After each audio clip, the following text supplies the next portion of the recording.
Hello বন্ধুরা, হুট করে বেরিয়ে পড়লাম। আগে থেকে কোনো প্রোগ্রাম ছিল না, কিছু নয়। আধ ঘন্টার মধ্যে খবর এলো মায়ের শরীর আরও দিন দিন খুব খারাপ হয়ে যাচ্ছে। তো ভাবলাম ঠিকঠাক সময়ে চলে যায়, কারণ 3টের সময় নবদ্বীপের ট্রেনটা রয়েছে। তো এখানে এসে চাটা খেলাম। চাটা যারা খাবে না তারা মিস করবে। চাটা সত্যি খুবই টেস্টি, কিন্তু আজকে চাটা একটু খুব একটা ভালো হয়নি, পাতলা। আর এই যে চলে এলো আমাদের ট্রেন।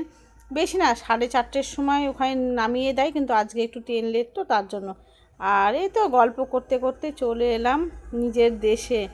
তো রিচাকে আমি বলেছিলাম আগের থেকে যেতে, যে যা গিয়ে নিয়ে আয়, কারণ কালকে সকালে উঠে আবার চলে আসতে হবে, হয়রানি। তো এই যে কাজ হচ্ছে কিন্তু এই স্টেশনে, তো রিচা তো একা যাবে না, তো আমাকে সঙ্গে। তো আগে এলাম এই দিদির বাড়িতে গোপালগুলো ড্রেসগুলো নিতে। এত সুন্দর ড্রেসগুলো বানিয়েছে।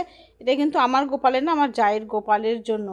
আর এই যেটা কিন্তু মিনির বান্ধবী। আর আমাদের শ্রাবণ মাস চলছে, পুরো নিরামিষ। আর এই ধোসাটা, নিরামিষ ধোসাটাও খেতে খুব দুর্দান্ত টেস্টি হয়েছে। আর অনেক সময় দেখবো ছোটো ছোটো জিনিসগুলো কি কিউট লাগে না দেখতে। তো এই তো গল্প গুজব করে বেরিয়ে পড়বো এখন বাবার বাড়িতে। তো এই তো চলে এলাম সোজা বাবার বাড়িতে। এসে দেখি যে পুচকিগুলো পড়াশুনো করছে। আর চলো, এই ভিডিওটি এই পর্যন্তই, টাটা।